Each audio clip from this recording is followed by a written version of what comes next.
Hey guys, Tony here, CCxRC, and boy do we have something fun for you today. We're going to be going into a whole new realm here on the CCxRC channel. We're going to be doing some FPV quads, and I've had a lot of requests for this. So for the past 6 months I've been doing a lot of research. In fact, I've done a lot of flying. I've got a DJI Phantom that I fly at work. I'm very comfortable with that. A lot of the toy quads just for fun, flying those. And so people have been asking me to do some of the FPV faster flying, and I've just not been comfortable buying because there's so many people doing different things with them. I mean, the market is saturated, and I've said a lot of times that you could get something for cheap, about 300 bucks, especially when I was doing the Millennium Falcon XL, saying that for 300 bucks you could get something way better FPV. And since saying that, I've been looking for the model that I want to get that's ready to fly for about 300 bucks. And I've landed on this. This is the Furrian Racer 250 FPV quad. Comes with everything you need in the box to fly it. Battery, quad, fully assembled. Just have to put props on it. It's got a FlySky FSI-6 controller, and it actually has its own FPV monitor that mounts to the controller. I wanted to do fully immersed FPV. If I'm going to do it, I want to learn how to do it right. And I end up doing line of sight most of the time if I'm using a monitor. So I wanted to get away from that, so I went and picked up these Fat Shark Dominator V3s, which also took a lot of research before I landed on what I wanted to get, because there's just so many options again out there. And Fat Shark is definitely the kind of leading name brand in this, especially for the dual eye, dual screen. With a DVR. It had to have a DVR. Whatever I got, I wanted to be able to record it so that I could show you guys on YouTube, because I want to get some tiny whoops as well, and you can't mount a GoPro on a tiny whoop. So I needed to be able to record through the goggles. And so I landed on these Fat Shark Dominator V3s, and for the module I picked up a Furious True D View, I guess, module here for the FPV, with a Voxier and a Spironet, the two antennas. So that's what I picked up. I went for it. I haven't actually powered these on yet. I just kind of picked them up today over at my favorite local hobby shop, Debbie's RC World. I always try and support my local hobby shop whenever I can. This was sent to me from GearBest to review. And so when I needed to purchase something, I ran over to the local hobby shop, picked these up. So this isn't going to be an unboxing. I'm not going to do that here. I just want to tell you guys what's coming to the channel. You're going to be seeing some quads.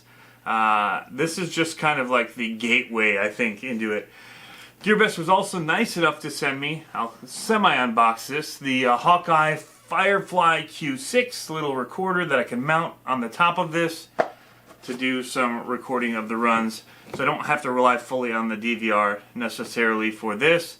But it'll still be nice to have instead of doing the monitor, just because I've done it with monitors before, and I just end up, like I said, doing line of sight, and that's not what I really want to get into with these. I want to be flying through the quad FPV system.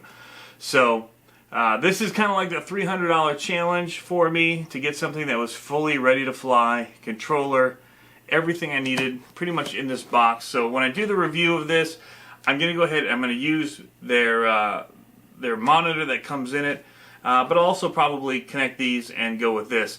Now I chose the Furious module here because, being new to the FPV, I wanted to be able to watch other people fly, and this will scan for bands that are active, and so if somebody else is flying at the local field, I can scan, I can watch and see what they're doing and kind of get that feel for the speed that they're flying at.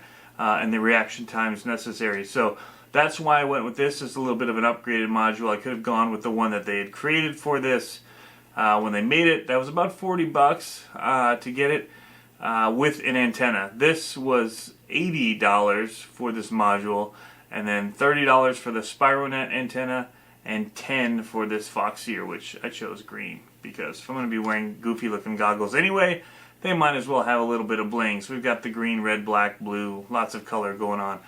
But yeah, so that's just kind of the update. We just got back from seeing Star Wars Rogue One, so I'm wearing my little I don't know, it's a cut-off sweater vest kind of. It looks like a vest, but it's really not. But it's got really cool little, looks like needlepoint or crocheted Star Wars emblems all over it. That's why I look ridiculous right now. But I'm really excited about this. It's a whole new avenue. It's a different kind of videos you're going to be seeing. One of the main selling points of these for me was that they had DVR capabilities. And a lot of the cheaper ones I was looking at did not have DVR. I've read a lot that the single monitor, the bigger ones, the bulkier ones, are actually better to view.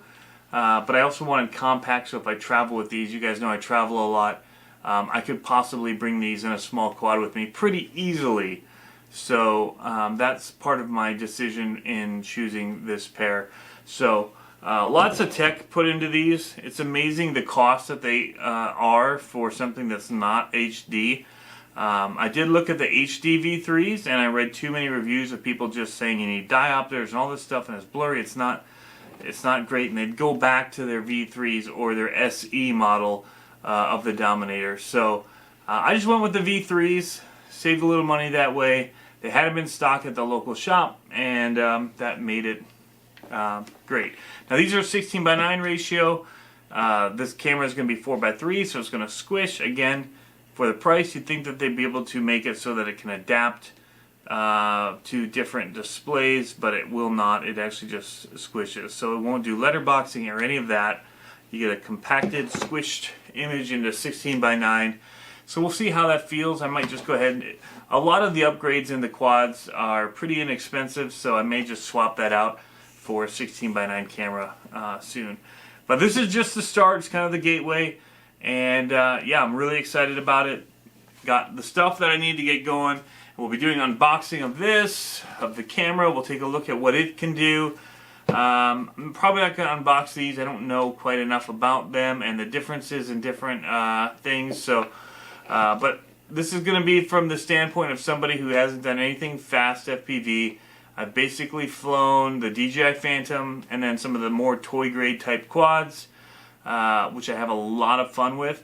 And so this will be a completely new experience for me in this fast range flying FPV. And just kind of all the hop-ups that people do, the softwares and tuning and all of that. So join me, learn with me. We're going to have a little bit of fun with this. You'll still get a lot of the same run content from the trucks that I do. I'm not going to give up on that. That's definitely my favorite thing to do. I'm finishing up this Jeep here. Got to get a couple more parts to get the Angry Eyes installed, and then that'll be up and running again. And yeah, so... I hope you guys are looking forward to this. I chose again the DVR because I want to get like the tiny whoops, get those things flying in here. You can't mount a GoPro on them or this Hawkeye Firefly Q6, and so I just wanted to be able to record that so I can show you guys what I'm learning as I go. And so there'll be now a mixture of flying videos as well as the run videos I do with the truck. So stay tuned to CCxRC here, guys, coming up. Have fun RCing, and we'll see you next time.